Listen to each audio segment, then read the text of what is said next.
Бажаю здоров'я. Бажаю здоров'я.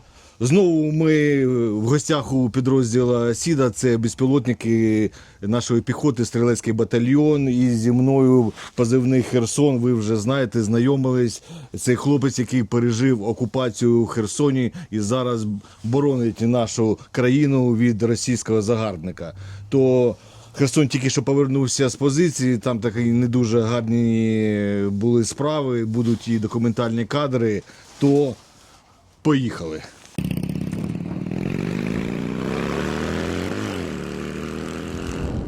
Херсон, ну дивися, тут дуже багато людей цікавляться, як саме здійснюється вихід на позицію, що ви там на позиції робите. Тим паче, ви коли були на позиції, вас там, можна сказати, роз'їбали. Скільки днів ви були там? 22 дні були, на 19 день нас роз'їбали. Ось. І розкажи, як ви заходили, що ви там робили, як хто там на вас атакував, як проходила евакуація. Ну, людям цікаво, розкажи. Спочатку прийшла БР на заміну зміни хлопців, ті, що там сиділи вже. Списалися в більш безпечному місці. То маршрут у нас весь займав 18 км. І причому там такий заход не дуже, посадки не дуже, плюс вони ще дистанційно помінували маршрут нам, то треба було дуже обережно. І скільки ви заходите 18 кілометрів? Ну, останній раз ми десь годин 6-7 заходили. 6-7. Ну це залежно, що ви несете ще з собою. Ну так, тобто з якою групою йдеш, як фізично, хто як може йти, тому що це ж все-таки, ти ж не несеш не 2 кілограми, ти заїжджаєш там, ти ж не знаєш, наскільки ти зараз заїжджаєш, ти можеш сидіти 2 неділі, а можеш сидіти і місяць, тобто тут можеш і 1,5 просидіти, тому треба з собою. А як ви определяєте, там, що там заміновано було?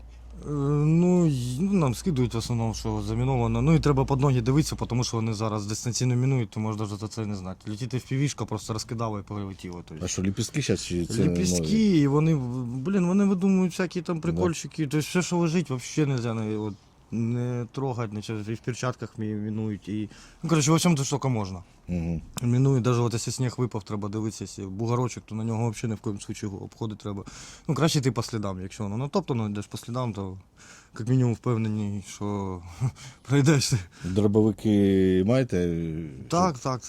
Я ходжу зі стрілецькою зброєю. Угу. У мене виходить зі стрілецькою, да? Збивав вже? Так. Що більше всього, на оптоволокні чи на частотах? Багато, дуже багато волокно, все засипано. Волокно легше збити, тобто, в нього лучше камера. Тобто, тут треба дуже. Головне почути. Вовремя, якщо почув, то все нормально. А якщо не вовремя почув, то може печально закінчитися. Добрий вечір. Да, може бути неприємно, дуже неприємно. Так розповідай, як доходили, що там було у вас? Дійшли, дійшли ми більш-менш нормально, без всіх, що в нас якраз на погодні умови дали зайти нормально. Але у нас, виходить, десь ми перший день, десь на другий тиждень нас почали кошмарити. Там же посадили якраз сніг випав, сніг розтаяв і через нас ходила піхота. Часто проходняк у нас був. І, походу, по слідам з двох сторон сліди були, і вони почали нас кошмарити. Спочатку збили нам антенну, вроді тишина. Наступний день я опять поставив антенну, працювати та треба. У вас на щоглі вона стояла чи на дереві? На дереві замаскувано, все одно вона ж світиться. Я ж з ночника її побачив. Ночний дрон підняв і днем, да і все. Це ж ти, на жаль... Starlink теж світиться. Starlink світиться, Starlink може десь подальше від позиції, що не може поняти. Перші 5 днів нам взагалі, по Starlink спочатку попало, точно. Ми 2 дні Starlink забрати не могли. 2 дні було взагалі без зв'язку, потім запустилося. І оце ж почалося у нас. 2 тижні ми нормально відсиділи, 3-й тиждень у нас почалося. Збили антенну, ми перейшли на іншу позицію. Потім повернулися на свою, виставили в роботу, почали. Досі пам'ятаю, 11:40, перша FPV-шка прилетіла. Таке, прилетіло і прилетіло, коротше. Обладнання все ціле було, вийшли, перевірили. Тут друга FPV-шка, коротше, залітає до нас.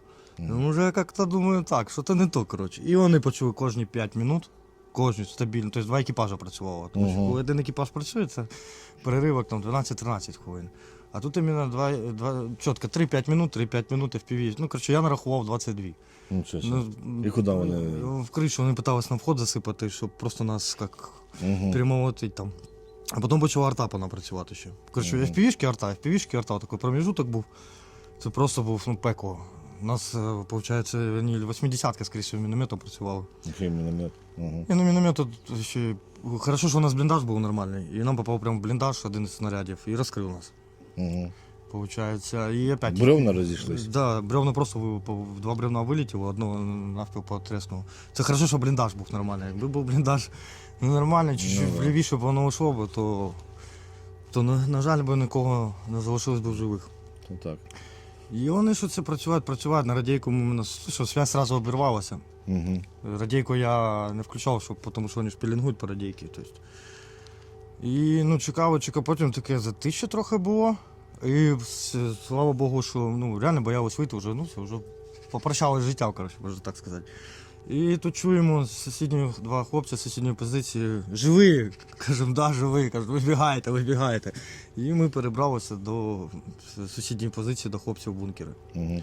В бункері вже зайшли, знаєте, такий розслабон, коротше, поймали. Ну, все одно мандраж. То смішники були чи Т-93? Теж наші 93-й, наш батальйон. З нашого батальйону хлопці, мінометники. Угу. То у них вже як-то, а ми ж всі на адреналіні, всі цей. Та-да. Ну, слава Богу, що ні в кого не сковують. Ну, контузії, сильні контузії були. А ми ще, виходить, коли в бліндажі були, ти чуєш, що вона кружляє над тобою. А один, виходить, досить вход відкрити в себе, і з іншої сторони. Ти чуєш, по звуку орієнтуєшся, куди вона зараз, бити буде, і в ту сторону і вибігаєш. Угу. А потім, коли обратно виходили, я ще до сих пор, у нас така, знаєте, заросша посадочка була. Ми йшли, вона як все поле, коротше, все скошено, просто скошено. Ну, тобто, а хлопці-мінометчики кажуть, по-моєму, 2 розрахунки працювали арти. Ну, тобто, сипало там так, що не жаліли, я не знаю, що так. Угу. Ну, просто вирішили коротше, позицію стерти. Да, стерти. Ну, причому позиція хороша була. Позиція така, місяців 5 у нас була. Причому там і Азов був потім, ми були. Угу. Ну, тобто вона просто хорошо була зроблена. Оце нас спасло. Угу. Що вона була. Ну, просто що піхота через нас ходила. Оце от. І потім вже евакуація була у вас, так? Евакуація була аж через день, тому що ми на наступний день була команда, да, мені виходити, але сказали на свій розсуд. Угу. Ну, тобто, дивіться. То зараз давайте трошки документальних кадрів подивимося, як виглядала саме у них позиція, як вони вже починали виходити. Вот отсюда выйти, короче. Это просто пиздец. Раскрыла фото, раскрыла заднюю часть, уйти не можем, короче. Да. Пидор висит над нами. Просто пизда нас. Просто жесть, ебать. Нормально пиздатая погода для релака. После того, как я разъебали. А? Бля, нахуй. Кто поймет, тот поймет. Жесть. И донецкие приключения, короче. 22 суток на позиции, выходим. Разъебали нас нахуй, фон пизды, короче, получили. И вы знаете, боженька дал туман. Ну, главное, что на мимо не наступить, это все хуйня. Короче, как-то так, дай бог хуйня. С ебаного Донбасса. Тут уже заканчивается, блядь, страх, ненависть. Ну, все нахуй просто. Знаете, пиздуешь, лишь бы не подорваться, нахуй. Все все хуйня.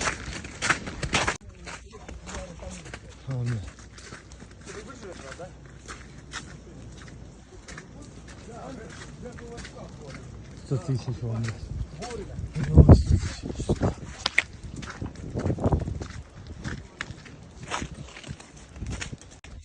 Так вот выглядит 12 км от нуля. 12 км, чтобы вы понимали.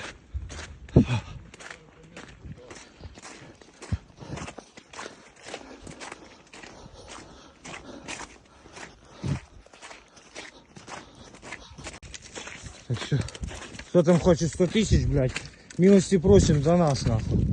Кто там кричит, что мы за бабки, блядь, долбоебы. Уебаны, сука. Что вы говорите, в Европе пекло для иммигранта? Вот, ребята, для пекло. Вот для пекло, блядь. И чтобы вы понимали, 15 км идти, сука. Вот где пекло. Так, все нормально. Заебанный, говорит, все нормально. Контужи не охуевший. У нас хуй поломался.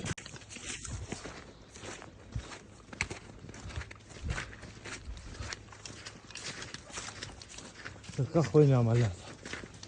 Донбас, детка.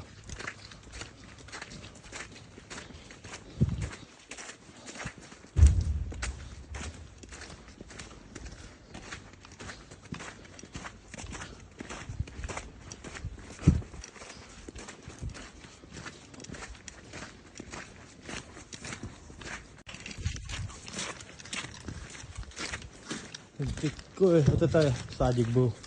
Или школа. Это какой-то типа заводика что-то было. Ну тут по кадрам видно, ну, дуже багато обладнання саме в бліндажі залишилось. Скільки у вас людей з позиції виходило? Троє. Троє. Ну нереально, вам там також 18 кілометрів Так же йти. саме 18, пішки на і- той момент, ну, обладнання потім забрали. Забрали Це, це? звісно, ну, хлопці, забрали. Ну, тому що я подивився, саме те, що і Мотолайв дуже багато купував, там і зарядні станції буреві, там все. Я бачив, що це наше рідне, думаю, блін, ну так жалко, що воно там Ну, основне, залишається. Основне, що дрони забрали. Я Все забрали, Каже, да? я кажу, приїжджаю, кажу, а я 22 мавіка забрав. Каже, я що, і мавіки забрав, коротше. Це ж сразу, ну як перше, що тут головне спатися оттуда. Ну, да. А тут я умудрився мавіки, планшет, ну, основне ж, звісно, тому що... Та ну, якщо воно досталось там. Так, що? не, Таке нельзя. нельзя, щоб доставалося, тому що печально може потім до всіх закінчитися це Ну, все. да. Тому це в першу чергу в мене завжди, що, ну, я ж не перший раз, що нас роз'єбують, то я завжди планшет, пульт, мавіки, планшет, пульт, мавіки, все. Головне, як основне забрати. Добре. Ну і коли повертались, без пригод було? Да, я подобрав погоду просто. Перший день такий вони літали ще так добряче, а другий день якраз туманчик випав, сніг. Мгм. А, якраз таять, почало. І туман пішов, так? Да? І туман такий іменно, там, метрів 10 нічого не видно. І взагалі на спокійнухі такий вийшов, що на розслабончики Нормально, да? за 3,5 часа ми дійшли. Мгм. Ну, тобто, ну ми без перекурів. Там пацани йдуть, я кажу, 5 минут все пішли, 5 минут пішли. А зараз ми подивимось, як ви йшли саме ви села, виходили і по населеним пунктам, в яких там, мабуть, ніхто не живе, ну зараз подивимось. Все, короче, вийшов. Хуйці. Пизда, короче, тут.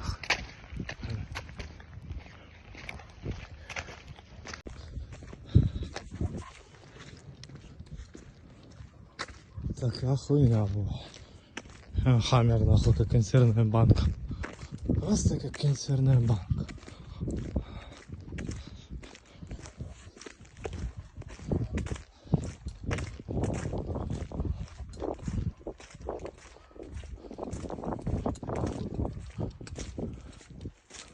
Это вообще пизда. Смотрите. Ой, я там стреляют. Слушай, а нашего опять убить пытаются, чи нахуй? Не, уже не хотят, да? Это чтобы вы понимали, ребят, это 18 километров от нуля. 18 километров. Это русские пидорасы таким образом освобождают. Хто ви місцевий, я думаю, впізнали місця. Тут, в принципі, нічого військової таємниці немає, бо шляхи виходу, ну, вони одні. Там одне-два село, і через них по любасу ти проходиш, як би то не було. То скажи, що там в селах люди живуть, не живуть? Ну, я, на моє удивлення, да, деякі люди ще залишаються там. А ви знаєте, йдеш, це дивишся на це все, коротше. І, блін, просто розумієш, блін, ти ж жив, все було добре, коротше. Ну, просто зараз смотриш руїни. Так же само, як і в мене зараз вдома, те же саме. Ну, то есть, у мене 2 райони взагалі стерто з лиця землі. І так же само і тут йдеш, ну, садики, школи, там, якийсь завод там, типу, був, там, видно на кадрах. Ну, блін, його просто нема, просто, ну, розумієте? От в цьому саме біда, що просто, Да. просто все стирають з лиця землі і от населений пункт, коротше, і все. Та кілька місяців назад я пам'ятаю, що ми ще в Констаху їздили спеціально ножі точити, там гарний майстер був там на базарі. Ну, зараз це місце просто вже не впізнати. Костянтинівки практично немає, і я думаю, що і доб'ють в ноль, буде як і Бахмут. Ну, а далі села, ну, робимо все для того, щоб ворог не проходив. А він проходить, то що їх багато. Це просто саранча, російська саранча, яка бажає тільки вбивати і руйнувати. Херсон, дякую тобі за таку розповідь. Я знаю, що ти будеш йти в відпустку з дитиною, де ви будете Так, відпочивати. мені надала бригада реабілітацію після як контузії, давив на Карпати. На Карпати. Да. Ну, гарно тобі відпочити, а ми продовжуємо боронити нашу країну, і ми обов'язково переможемо, бо ми не переможні. Слава Україні, слава ЗСУ, слава волонтерам, а Путін – гандон.